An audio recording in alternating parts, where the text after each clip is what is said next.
Hello and welcome back to Whovian Espresso. Today we are going to be reviewing the two other parts of Doctor Who Ravagers. Now, I didn't necessarily realise when I made my first review of this story in this box set how interconnected they would be, so I've decided just to sort of ram these two together rather than being individual reviews like I originally planned. However, I have heard that the next box set that's coming out in August will be more standalone, so I will probably do standalone reviews for them if I get it, but that's not certain at the moment, you never know.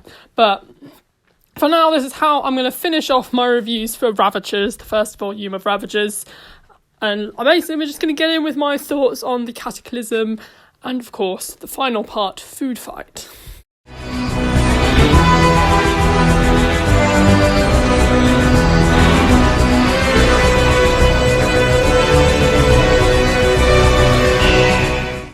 So, before we get into it, I just wanted to make a quick little announcement because I think last year I really enjoyed writing the short stories that I did, particularly over lockdown. I think they really kept me sane. And now I'm entering my summer holiday, which is really rather extended because I've just finished my GCSEs. And I've got nothing to do. So, at the moment, I've been sort of planning this since December. I had initially intended to do this in January, way back then, but then the second lockdown happened, so that kind of put a halt to it, especially considering we had continued sort of Doctor Who tweet-alongs with Emily Cook, so I continued the short stories in that form, but now they're coming back again in a new form, which I think is going to be quite interesting to sort of share with you and explore. So yeah, this weekend upcoming is a bank holiday weekend here in the UK, and I thought it'd be a perfect opportunity. As in, traditionally, we've had Doctor Who launch at sort of Easter bank holidays, but I like having a sort of bank holiday sort of launch, I guess, in a way, because it's kind of like Doctor Who in a way. But here is going to be the end of May instead of the start of May. But yeah, it is the idea of giving my interpretation of Doctor Who. So, as if I was writing a series of Doctor Who, this is kind of what I would do. So I don't know how far I'll go with this. I've currently got at least 3 stories planned, each with 2 parts. And if they do well or not, I will then determine how much further I will go with it. But for that now, I've at least planned out 3 stories. I'm currently on the process of writing the third one. I have the first 2 stories planned, written out and everything, and ready to record. So they are definitely coming out. Those 3 stories will definitely come out. But yeah, I have been working a long time on this. I've been planning it since December last year. So it's just been sidetracked because of the first lockdown, really. But yeah, it's going to be my entirely new interpretation of the Doctor, a new companion, 2 new companions, and just sort of what I would do with Doctor Who in short. So yeah, that's gonna be it. Basically, it's coming out this Saturday, I'm hoping. I might move it to Sunday, depending on how I feel. I keep umming and ahhing between Saturday and Sunday as a release date for Doctor Who. So I'm having to do little portraits, which I think sometimes works and sometimes doesn't, but at least for each individual story we have a new piece of artwork, especially done by me, so that's going to be something as well that I'm going to do for each short story as well. I say short story, but they're more of an audio story now, so that's how it's working out. But yeah, so that's going to be happening this Saturday or Sunday, probably Saturday. The Dawn of the Doctor, that's going to be the first episode. The companions, obviously Cassidy, Robert and the Doctor, and they're all going to be starting their time travelling journey this weekend. So, moving on to the review, we're going to start by talking about the Cataclysm, which is obviously the second part of Ravagers. I really thought this one was probably the most fast-paced, I think.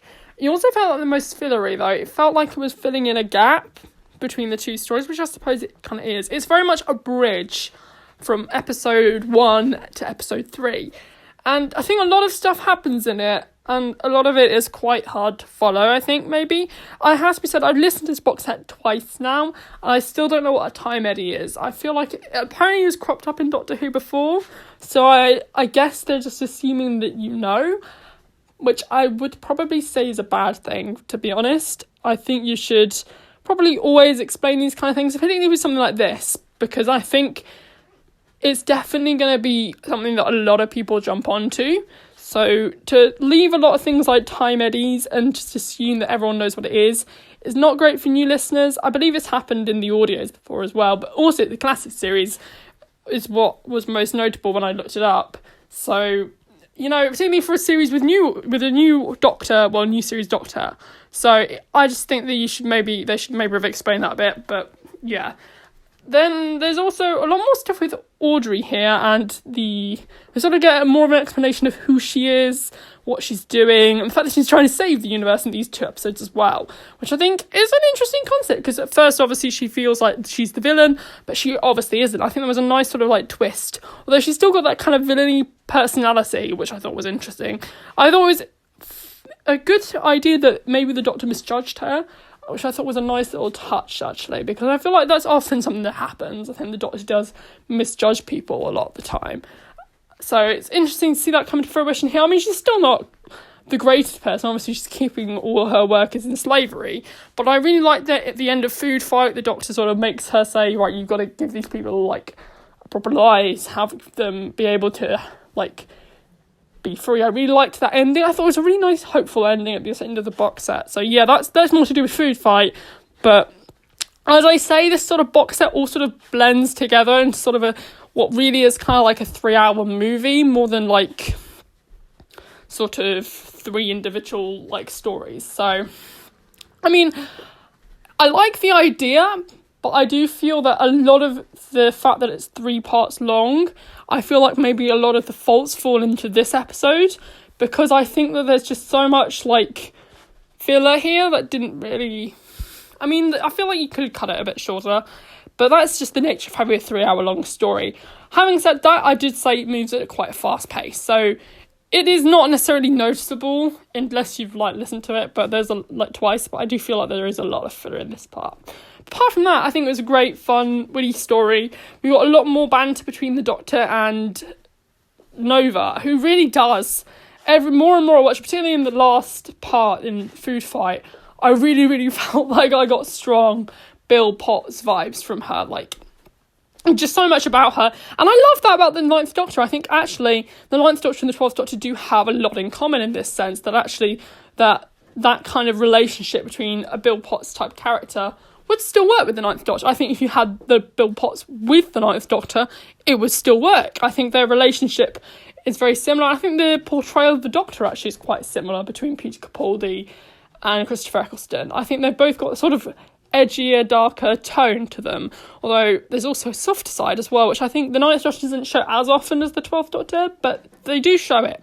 But yeah, I think that relationship between the Doctor and Nova really progresses really nicely across this box set. I hope she does get to find a nice place to live. I don't know if she'll ever travel with the Doctor, like, properly. I think she might crop up again. I don't know if they've said if she's going to be in the future box sets, but if not, she was a great one-off companion. I think she was really great in this box set, and I'd love to see her come back again. I think she really worked well with the 9th Doctor. So yeah, that was great. I really loved Nova in these 2 stories as well. The sort of Ravager creatures, I'm just going to sort of talk about the box set more generally, to be honest. I'm not going to try and divide the 2 stories.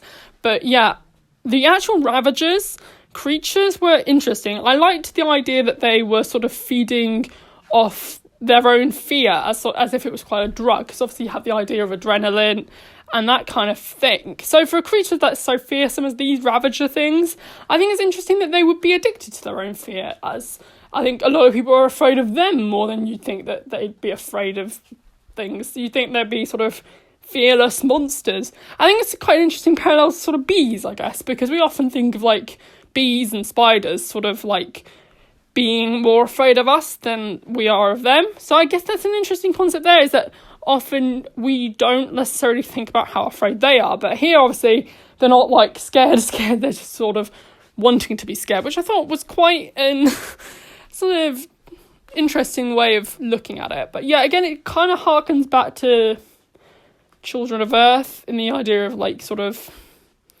the drug use. I don't know how often Doctor Who deals with drug addiction and that, but I think it was dealt with here quite well. The idea of all of time happening at once, I think, was a good one, but actually I have recently listened to Dalek Universe. I listened to it after I listen to this, because chronologically, Dalek Universe should take place after Ravagers. And I did actually notice that it came out before Ravagers, but I thought it was maybe a bit too soon. Technically, for listeners who would have listened to it the right way around, if you listened to it in release order, I do think it would have been a bit too soon after that happened, because in Dalek Universe, in the first couple of episodes, they're dealing with all of time happening at once as well. And I do feel like it is a reused idea from, of course, it's a reused idea from the Wedding River song as well. I do think out of the three of those examples, that idea is dealt with best here.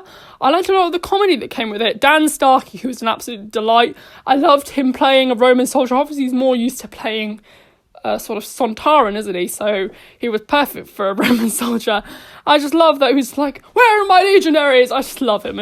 Dan Starkey is an icon. I really, really do love Dan Starkey as an actor. I hope he continues to do more amazing roles for Big Finish, because he's actually got quite a nice sort of range of roles that you could play for Dan Starkey, I think, actually. I mean, he's played, he was in Wizards vs. Aliens as well, as a sort of hobgoblin. I can't remember what his name was now, but he was really great in that as well. So it proves to him that he's more than just playing the funny Sontaran, although he's great for comic relief as well. But yeah, I think he had some quite serious... Oh, Randall Moon, that's it. He had some quite serious moments as Randall Moon in Wizards vs. Aliens, and he did have a lot of weight to him because of his age as a character in that show. So I definitely think that maybe going forward, it might be nice to see Dan Starkey do other things rather than just being comic relief, but at the same time, he is delightful at that. So, I mean, I guess play to your strengths, I guess, at the end of the day. But yeah, overall, I really did like a lot of the guest characters in this one, particularly towards the end. They all sort of gather in the TARDIS, ready for the sort of final moments of the box set. I really like that sort of a TARDIS team vibe. It kind of reminded me of Dinosaurs on a Spaceship, where all the sort of the Doctor's got a gang, which sort of foreshadows the fam in a way, I guess. But I really like that idea of the Doctor having a sort of gang in a way. It sort of has a sort of wide sort of base to it. I guess, like, particularly as you have sort of more group movies like the Avengers and Justice League and Suicide Squad and so on, I do think it's nice to have a sort of group Doctor Who episode. Whether I think that's necessarily great for every episode is up for debate, because I think having more than one companion, or even two, is probably like a bit not great if you want to like develop the characters properly, which I think is a common thing with group movies as well. You don't necessarily get time to develop each character. I suppose in a movie you sort of do, and I think you do here really, because it's 3 hours long, so you've got the time. You've got the time to sort of work out and flesh out each character, which I think they did really well in this box set as well. So yeah, like the actual plot, I loved the universal scale of it. I thought it sort of really meshed well together across all three box sets because the second time I listened to it all back to back as if it were a movie. I do think the best cliffhanger comes at the end of the Cataclysm, actually. I really love the Ninth Doctor's words echoing, saying, and that's when everything went cataclysmically wrong. I really loved that moment. I thought it was one of the most chilling moments of the box set. I do think... I wanted to be as fair to this as possible, because I did go into it with quite a negative sort of attitude, thinking that it wasn't going to be the greatest, because it could be fan servicey, and because Christopher Eccleston was back. But honestly, I do think that it has sort of... I don't think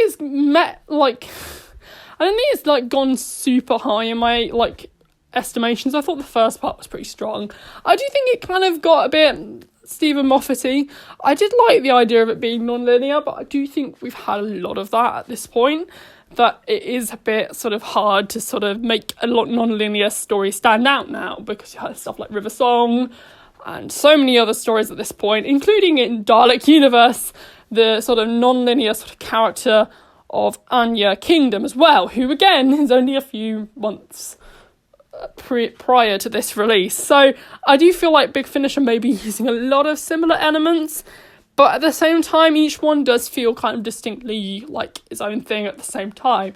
And I mean, Big Finish has been running for a long time now, the world record, because of it, how long they've been running. So I mean, there is obviously a certain amount of leniency when you kind of coming to original ideas here.